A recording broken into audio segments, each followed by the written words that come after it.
En fait, ils essaient de définir le yoga, mais dans le jargon scientifique, ils appellent ça l'intrication quantique. C'est juste qu'on n'appellerait pas ça une intrication. Il y a une cohérence quantique.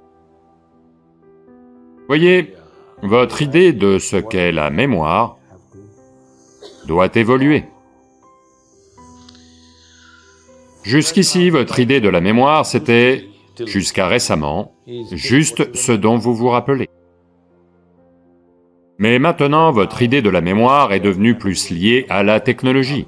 Vous utilisez le mot « mémoire » plus pour parler de vos gadgets que de vous-même ces jours-ci. Votre idée de la mémoire a évolué, que les choses peuvent avoir de la mémoire. Il y a 100 ans, personne ne pensait que les choses peuvent avoir de la mémoire, n'est-ce pas? Seules les créatures vivantes peuvent avoir de la mémoire. Comment une chose peut-elle avoir de la mémoire? Mais maintenant, les choses ont de la mémoire. Elles ont plus de mémoire que vous, meilleure mémoire que vous. Donc, c'est un immense changement dans la façon dont les humains comprennent la mémoire. Maintenant, on parle du fait que l'eau a de la mémoire. Pourquoi procéder par étapes? Eau, feu, terre, ceci, cela. Allons un peu plus loin. Ils utilisent une expression très négative.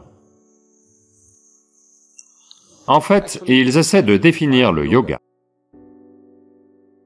Mais dans le jargon scientifique, ils appellent ça l'intrication quantique. Intrication quantique, ça veut dire que il y a une particule subatomique ici, il y en a une autre quelque part à 1 million d'années-lumière. On ne peut pas imaginer ce que c'est, mais aussi éloigné. Mais ces deux-là sont connectés. Ils n'ont pas d'explication, d'accord? Le mot yoga signifie exactement ça. C'est juste que on n'appellerait pas ça une intrication. Il y a une cohérence quantique. L'univers ou la création ou le cosmos est entièrement cohérent. Cela a lieu dans tout l'univers en ce moment même. Ça ne veut pas dire « est-ce que ce son est allé à l'autre bout du cosmos ?» Non, pas comme ça. Mais ils sont cohérents. Rien ici n'a lieu sans connexion. Si vous trouvez la cohérence, tout à coup, vous avez une certaine maîtrise sur les choses. En yoga, on appelle ça prajna. Prajna voyage plus vite que la lumière parce que ça ne voyage pas, c'est simplement partout. C'est comme... je parle de cet être. Cet être ne peut pas voyager, il est partout, donc il n'a pas besoin de voyager.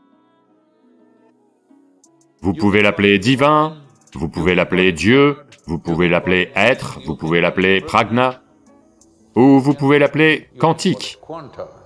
Mais essentiellement, comme c'est partout, on dirait que la même chose a lieu partout. Ça veut dire ça a voyagé d'ici à là, de là à là, non, c'est partout. Donc ça n'a pas besoin de voyager. C'est ce que « être » signifie aussi. Que il n'y a nulle part où aller parce que tout est ici. Tout est ici. Pour celui qui en a la volonté, tout est ici. Pour celui qui procède par étapes veut dire que vous devez passer de l'une à l'autre, de l'une à l'autre. Ça, c'est une façon gentille de le dire. En général, j'appelle ça de la constipation. Quand la vie a lieu par étapes, alors c'est un problème. Parce que, en combien d'étapes voulez-vous découper cette vie? Parce que la nature de la vie est telle que si vous la découpez en 1 milliard d'étapes, elle ne sera toujours pas complète, l'image n'est pas complète. Parce qu'elle est entièrement ici, elle n'est pas dans 1, 2, 3, 4, 5. Donc, si l'eau a de la mémoire, est-ce que la pierre a de la mémoire? Bien sûr. Est-ce que l'air a de la mémoire? Bien sûr. Mais cela va paraître ridicule parce que Où est la mémoire dans l'air? Eh bien, voyez, vous utilisez tous des téléphones aujourd'hui. Il n'y a pas de fil. Ça passe par l'air, n'est-ce pas? Allô? La mémoire voyage par l'air. Donc, y a-t-il de la mémoire dans l'air? Vous ne devriez même plus me poser cette question, parce que vous utilisez tous les applications. Mais cela est encore rudimentaire comparé à la structure du cosmos. Ce n'est pas que quelque chose voyage d'un endroit à un autre. Il n'y a nulle part où voyager, parce que ce que vous appelez partout et nulle part ne sont pas deux choses différentes. Il n'y a pas de quelque part, c'est tout. Il y a partout et il y a nulle part. Quelque part est une illusion. Mais en ce moment, quelque part est la seule réalité que vous ayez. Partout et nulle part sont une illusion dans votre expérience, n'est-ce pas? Allô? Quelque part est la réalité, je suis quelque part. Suis-je nulle part? Suis-je partout? Tout le truc, c'est ça. Partout et nulle part sont la réalité. Quelque part est une illusion. Voyez, en ce moment, vous êtes un quelqu'un. Allô? Pas aujourd'hui, dans 100 ans, vous tous. Moi un peu plus tôt, mais vous tous dans 100 ans. Si on vous enterre tous ici même, il n'y a pas quelqu'un, il y a juste le même jardin. Allô? Oui ou non? Il n'y a pas ton corps et mon corps, il y a juste un corps de terre. Donc la seule différence, c'est est-ce que tu réalises ça maintenant ou est-ce que tu le réalises quand ça va avoir lieu? Cela n'est pas que pour la Terre, c'est pour toute la création. Soit vous faites un avec elle, soit non. Ce n'est pas de l'imagination. Je n'arrête pas de penser que je ne fais qu'un avec le cosmos, vous allez devenir fou. Mais c'est comme ça que c'est. Quand cela arrive dans votre expérience, c'est grandiose. Quand cela arrive psychologiquement, vous allez perdre la tête. Si psychologiquement vous pensez « je suis partout, vous êtes un gros problème. Psychologiquement, physiologiquement, vous êtes quelque part. Mais la réalité fondamentale, c'est ça. Donc, tout ce processus de fragmenter ça et de dire « Oh, il y a de la mémoire dans l'eau, on l'accepte. » Mais y a-t-il de la mémoire dans l'air? Y a-t-il de la mémoire dans le feu? C'est regarder la vie à travers un trou de serrure. Si vous continuez à regarder la vie comme ça, si vous restez ici pendant 1 milliard d'années, vous n'en connaîtrez quand même qu'un tout petit morceau, c'est tout. Rien de mal à ça, mais c'est une façon extrêmement inefficace d'exister. Parce que ce qui nous intéresse, ce sont les applications, ce n'est pas de savoir. Comment je peux l'utiliser? Poussé par le besoin. Toute la recherche scientifique en ce moment est poussée par le besoin. Comment l'utiliser? Que peut-on faire? Est-ce que je peux fabriquer un nouveau pistolet avec lequel je peux juste te brûler sans gaspiller une seule balle sur toi? On expérimente toutes ces choses, allons. Allô? Maintenant, ils viennent d'inventer des bombes qui vont exploser, tous les bâtiments seront intacts, seuls les êtres humains meurent. Oui, parce que c'est une bombe à fréquence. Elle ne tue que les êtres humains. Les bâtiments seront saufs, je trouve ça bien. Voyez, quand vous voulez conquérir un autre pays, les gens sont morts, les infrastructures sont là, n'est-ce pas un bon moyen? Nous sommes poussés par le besoin, c'est ça le problème. Tout ce qu'on découvre, on va l'utiliser de manière de plus en plus tordue. Donc, quand vous êtes poussé par le besoin, vous devez comprendre que, sciemment, inconsciemment, vous devenez destructeur. Qu'y a-t-il de mal à être poussé par le besoin? Rien de mal si vous étiez une créature de plus. Rien de mal si vous étiez une sauterelle. Parce que les créatures sont poussées par le besoin. Mais une fois que vous arrivez à ce niveau d'activité cérébrale, ce niveau de capacité, si vous êtes poussé par le besoin, le seul endroit qu'on va atteindre, c'est la destruction. Ça ne peut tout simplement pas nous mener ailleurs. Donc, quand la société ou les êtres humains individuels sont poussés par le besoin, Ils ne réalisent pas cela à leur propre époque, qu'ils sont super destructeurs. Parce que le besoin n'est pas une voie qui va se terminer quelque part, c'est une voie sans fin. Être n'est pas comme ça, la destination est ici même. Vous n'avez pas besoin d'aller où que ce soit. La destination est ici même, elle n'est pas à des années-lumière. Quand il y a une cohérence entre une particule subatomique sans cerveau est en phase avec une autre à 1 million d'années-lumière, avec un cerveau de cette taille, vous devez être capable de trouver de la cohérence, n'est-ce pas? Avec tout dans l'univers. C'est ce qu'on appelle yoga. Yoga veut dire union. Union veut dire que vous êtes en phase avec l'ensemble de la création. Rien à faire, parce que vous êtes déjà pleinement équipé, et ici. Juste apprendre à utiliser votre équipement sans vous mettre en pagaille, c'est tout.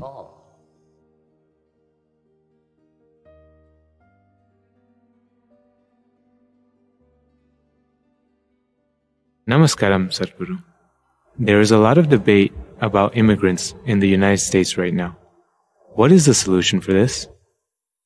L'Amérique est une terre d'immigrants, d'accord? Encore aujourd'hui, il y a un afflux important. Si vous ouvrez vos portes et vos murs, je pense qu'en 3 mois, vous aurez une population d'1 milliard. Ok? Donc les migrations sont un énorme problème. Si 1,6 milliard de personnes se mettent à migrer, au cours des 8 à 10 prochaines années, c'est censé avoir lieu, ça a déjà lieu. Imaginez juste quelle ville sera habitable dans le monde. Imaginez juste demain matin, s'il y a 20 millions de personnes en plus à Los Angeles, pouvez-vous leur construire des logements? Pouvez-vous leur fournir les services de base? Pouvez-vous assurer leur éducation? Leurs soins de santé? Rien n'est possible. Même dans un pays à ce niveau de richesse, il ne sera pas possible de construire cela. Quand les gens migrent, voyez, vous devez comprendre ceci, en ce moment, entre l'Afrique et les États-Unis, en Espagne, Italie, tous ces endroits, chaque année, des milliers de gens se noient en mer. Ils ne sont pas signalés. Les médias ne vont pas rapporter ça. Personne ne veut rapporter ça parce que ce sont des gens non désirés. Mais quelques morts seront rapportés. Des morts sont rapportés. Est-ce que quiconque peut rapporter la souffrance humaine de quitter son pays, traîner sa femme et ses enfants et aller quelque part? Cette souffrance, est-ce que quiconque pourra jamais la rapporter? Je vous le demande. La mort est-elle la seule chose qui compte? La souffrance humaine compte, n'est-ce pas? La souffrance humaine ne peut pas être rapportée par les médias. Ce n'est que s'il y a des morts qu'ils vont dire 100 personnes sont mortes, 200 personnes sont mortes. Mais ce n'est pas la vraie chose. Ces milliers de gens qui ont quitté leur pays, où ils ont vécu depuis toujours, et qui arrivent et cherchent désespérément ici et là, perdant leurs femmes et enfants et maris, et cherchant partout, ce n'est pas une petite chose. Les migrations non planifiées sont un processus très cruel. Et ce n'est pas dans un seul pays, ça a lieu partout. Donc les gens atterrissent dans des endroits inconnus sans savoir ce que c'est, surtout pour les femmes et les enfants. C'est une histoire d'horreur. 1 ou 2 générations traversent une véritable histoire d'horreur.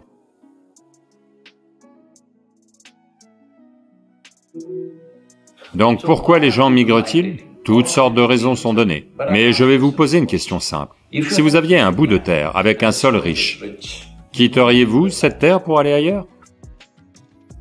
Si vous aviez des arbres sur cette terre, la quitteriez-vous?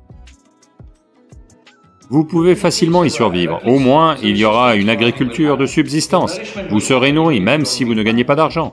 Les gens ne vont pas quitter cet endroit. En ce moment, cela est incertain, l'alimentation de base est incertaine, donc dans les 40 dernières années, nous avons éliminé près de 37% de la couche arable de la planète. Elle n'existe plus. On l'a mangée, on l'a jetée, on en a fait autre chose, mais elle n'est plus là où elle devrait être. Donc nous avons des sols pour encore 80 à 100 récoltes. Quel est notre plan pour demain? D'ici 2035, il prévoit des pénuries alimentaires massives, simplement parce que cette fois, en général les famines ont lieu à cause d'une pénurie d'eau. Mais aujourd'hui, nous avons la capacité de transporter l'eau par des canalisations et des canaux. Mais cette fois-ci, ça va arriver à cause d'une pénurie de sol. Ils appellent ça l'extinction des sols. Vous avez entendu parler de l'extinction des dinosaures, vous avez entendu parler de l'extinction des dodos, mais ici, c'est à une extinction des sols qu'on fait face. Mais écologiquement, au moins, si le sol est riche, les gens vont rester sur cette terre. Ils ne vont pas la quitter pour aller ailleurs. Il y a d'autres problèmes. En ce moment, d'après ce qu'on m'a dit, 30 villes sur la planète reçoivent 72% des investissements dans le monde. Avec des investissements si disproportionnés, de toute évidence, les gens vont tous s'entasser au même endroit. Il faut les répartir.